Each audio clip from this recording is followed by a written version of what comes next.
What's up, YouTube? It's your boy Breezy, aka Brandon Good, and you are watching another episode of Breezy World.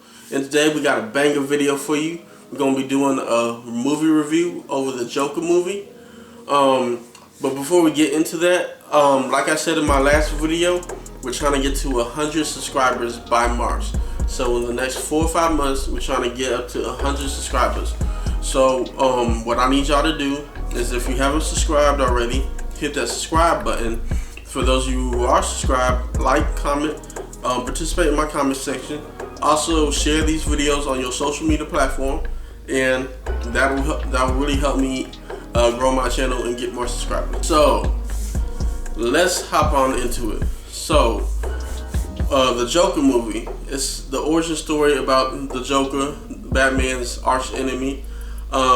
Basically it follows the story of Arthur Fleck, who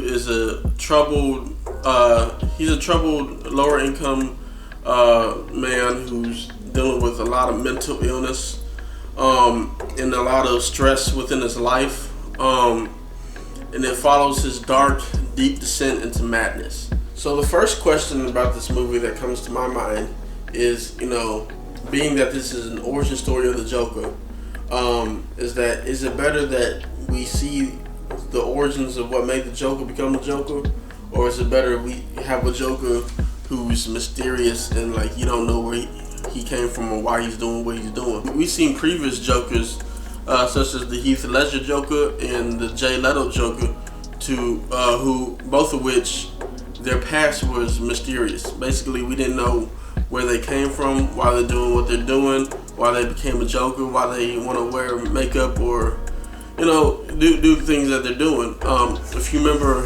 the Heath Ledger Joker from The Dark Knight, when he had that encounter with one of the mob bosses, he basically y'all remember that scene where he had his blade in front of his face and was telling him that his dad basically cut his face or something like that, and asked him, why so serious? You know what I'm saying? Y'all remember that scene?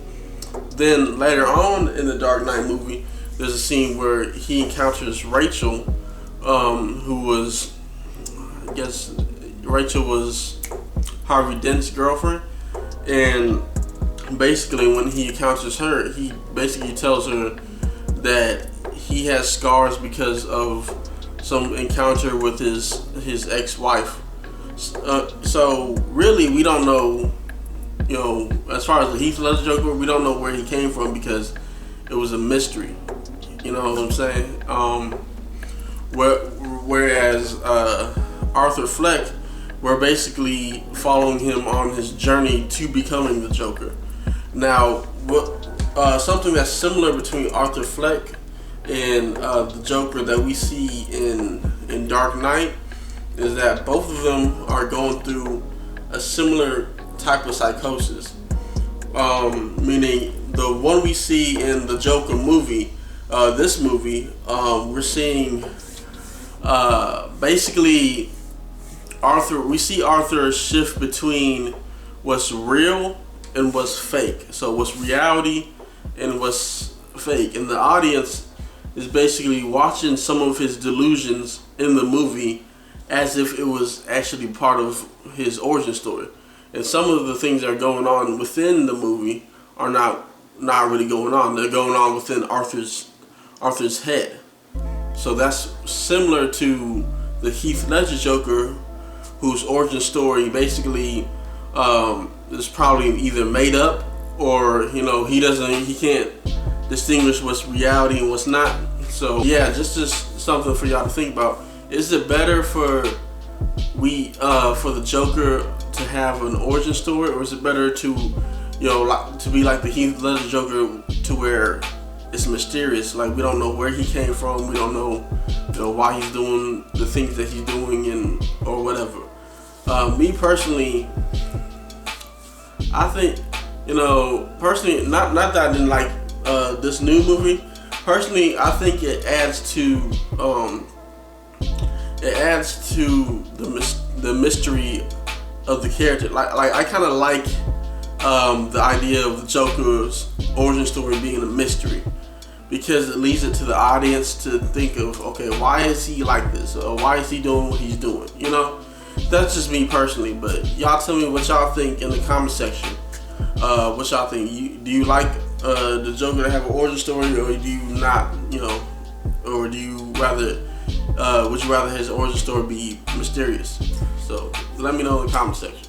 Another thing that I think is really interesting about the Joker movie is that it really humanizes the Joker, meaning it shows the Joker as like a real person, like someone who could exist in the real world. You know what I'm saying? Rather than other renditions of the Joker, especially in the cartoon series, where we see him as like this comical, wild, whimsical character, like a fantasy, outlandish type of character.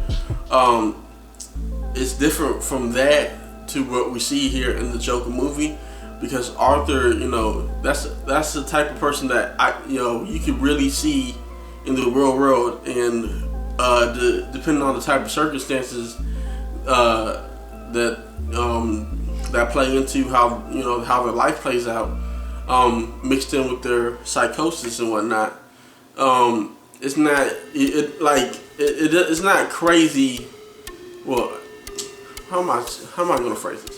It doesn't seem outlandish how someone like that could turn into the Joker, or something like the Joker, because you're taking on this journey to how he went down this dark path. I hope I'm making sense. Basically, the Joker movie shows Arthur Fleck as like someone who could exist in the real world, basically in layman terms. So the movie shows how a person could choose a life of crime if that's the only life that they really can identify with, which we can see with Arthur. Basically, everything in Arthur Fleck's life, either that played out in the real world or played out in his mind, that would have brought joy to a normal, rational thinking human being, all turned out horribly wrong for him. Whether it was him trying to talk to that girl that he liked in his apartment complex, or whether it was him pursuing his comedy career, none of it worked out for him. Certain things in the movie that were only going on in his mind, it didn't work out in his mind. But the only thing that actually did seem to ever work out for him was when he was either doing something criminal, or he was becoming a status symbol. And the way he became a status symbol was through the subway murders, where it kind of sparked the whole clown movement, or the rise up against the rich movement that we saw in the movie. So because of what he did in the subway, murdering those two guys, that actually started like a whole movement in which he basically kind of became the status symbol of with the clown makeup, because at the time he was wearing the clown makeup when he killed those two dudes. So that that seemed like the only things that was working out for him. So naturally he'd become the Joker, because that's the only thing in his life that works out, is creating chaos. Which is why we see the Joker. The Joker is known for creating chaos and madness, and that's all Arthur Fleck was ever good at. So, as the Jay Leto Joker said in Suicide Squad, I am not someone who is loved. I'm an idea. One thing that I thought was very interesting that the writers and directors decided to do with this movie was to take the Joker's iconic laugh and turn it into something that was involuntary, like something that he just couldn't control, and he just would laugh whenever he got nervous, or in a certain type of situation. And I thought that was very interesting, because we usually see the Joker, or the character of the Joker, only laughing whenever he's doing something very very chaotic and very, evil. Basically, like the Joker, we're used to Joker being a sociopath to where he just laughs at the wild stuff that he's doing. I remember the Heath Ledger Joker. Basically, he would laugh every time Batman would like hit him in the face or kick him or whatever. Like I guess he got off on the pain or something. Like that's what we're used to. We're not, saying. So it was interesting that they took it and added like their own kind of spin on it to where he's laughing like it's like a tick for him. Like he can't even help it. And I think they did that because like probably would make him even more sinister. Now, one of the main questions that everyone's been asking about this movie was this version of the Joker better than Heath Ledger's Joker, or which one was the better Joker? In my opinion, I'd say neither. I say they're both amazing renditions of the Joker in their own respect. Joaquin Phoenix's Joker was amazing because it was played by him, and no one can add that. No one can do it like that. You know what I'm saying? Y'all get what I'm trying to say? No one can portray the Joker the way that he portrayed it, and the same can be said with Heath Ledger. No one could have did what Heath Ledger did with the Joker because that's his own spin on it. So you just got to judge by the performance, and both of them had great performances in their own respect. So I personally can't say which Joker I like better. Obviously a lot of people were still gonna like the Heath Ledger Joker better because it's an older version of the Joker that we remember, that we fell in love with back when that movie came out. But you know what I'm saying, they're both great in their own respect, in my opinion. So now, from what I can tell, the movie's set in the mid 1980s, and it's set in a time period in which the Joker, it's set in a time period in which Batman isn't an adult yet. So Bruce Wayne is still a kid. He's still living at Wayne Manor. His parents are still alive. Oh, sorry. But that's different from other Joker origin stories that we've seen, such as The Killing Joke, for example, where we see it shows the origin story of the Joker in the time period to where in the time period that Batman is already Batman. Batman's already fighting crime. Batman's already known throughout the city as being Batman. So it's interesting that they chose to set this movie in a time period where Bruce Wayne is still a kid. And I think they did it like that because they really wanted to focus on the Joker himself, and they wanted it to just be a character study on the Joker, and not a character study on the Joker versus Batman. Because we don't want to. Basically, it's hard to have an origin story of the Joker and focus on him as the main protagonist when Batman is kicking his ass every 2 minutes. So we had to show him in a time period to where he's basically alone and left to his own devices. Basically, if y'all get what I'm trying to say. Personally, what I think that we're starting to see is an emergence of a new subgenre of comic book films that are darker and are giving our favorite characters a more deeper psychological examination.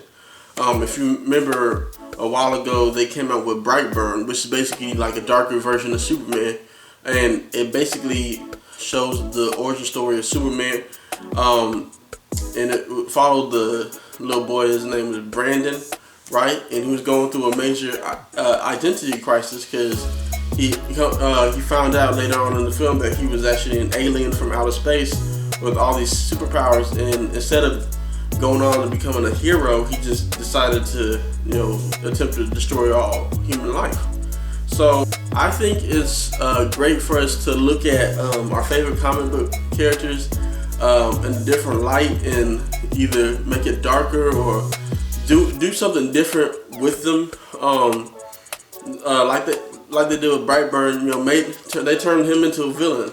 So maybe we should just start exploring these characters in a different light, and seeing how far we can go with them, if I'm making sense. Now, within this movie, there are certain times in which Arthur will slip in and out of delusions, from delusions of what's real and what's fake. And the first time we saw this was where he's sitting next to his mother and they're watching the Maury Franklin show, which is basically his favorite talk show host, and he's imagining himself in the audience, and Maury Franklin calls him on stage and then basically tells him like he wishes he had a son like him. And later on within the film, we see more subtle examples of his delusions. We see him walking down the hallway at his job, where he's laughing hysterically, and then in an instant he just goes back to just being calm and normal, and then walks right into his boss's office, which was right there. That's a transition from what's not going on to what's actually going on. And I think it's masterful how they make these transitions from reality to what's delusion, so subtle throughout the movie, because there's several other times where they did that in the movie, to where it's so subtle that it kind of blurs the line from what you're actually seeing in the movie, like from what's real going on in the movie and what's fake. And I love that, because it makes the audience feel as if we're delusional too, and we're going on this mental trip with Arthur. And I just thought it was masterful, because it gives you a deeper insight into his psyche.